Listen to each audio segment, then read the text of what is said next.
Sports অ্যারেনায় আপনাদের সকলকে স্বাগত। আপনিও যদি কলকাতা ফুটবল ফ্যান হয়ে থাকেন তাহলে ভিডিওটি আপনার জন্য। তো প্রথমে চ্যানেলটি সাবস্ক্রাইব করে রাখুন পরবর্তী ভিডিও হচ্ছে আগে পাওয়ার জন্য। তো আজ কিছু ভিডিওর মধ্যে কথাবার্তা বলবো আইএসএল এবং ডুরান্ড কাপকে নিয়ে।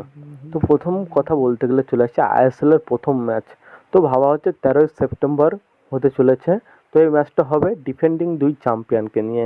একজন হচ্ছে শিল্ড উইনার, একজন হচ্ছে কাপ উইনার। হ্যাঁ, ঠিকই শুনেছ যে Mumbai city FC versus Mohun Bagan super জায়ান্টদের ISL এ ম্যাচ উদ্বোধন করার কথা ভাবা হচ্ছে, এমনটা এখন সোর্স মারফত জানা যাচ্ছে। এবং দেখা যাক যে এই ম্যাচটা হয় কিনা। হলে তো খুবই ভালো হবে, দমদমাদার প্রথম ম্যাচটাই একটা হাই ভোল্টেজ ম্যাচ হবে। তো মনে করা হচ্ছে ম্যাচটি যুব ভারতী ক্রীড়াঙ্গনেই হতে চলেছে। এবং পরবর্তী যদি কোনো আপডেট থাকে সেটা হচ্ছে অ্যান্টনি লোপেজ হাবাসকে নিয়ে। তো অ্যান্টনি লোপেজ হাবাস সে ভারতে আবার চলে এসছে।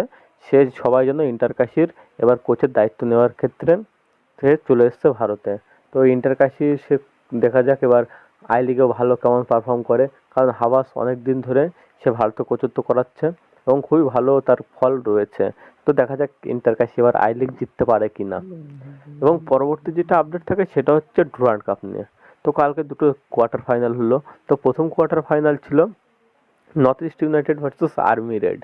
তো এই ম্যাচটা সবার মানে জানা মতে তো জানতো সবাই যে নর্থ ইস্ট ইউনাইটেড এই ম্যাচটা জিতে যাবে। তো তাই হয়েছে। তো 2-0 গোলে জিতে গেছে নর্থ ইস্ট ইউনাইটেড এফসি। তো এখানে দেখতেই পাচ্ছ। এবং পরবর্তী যে ম্যাচটা সেটা হচ্ছে যে অনেকটা আনএক্সপেক্টেড, কারণ ইস্টবেঙ্গল একটা বিগ বাজেট টিম করেছে এবার।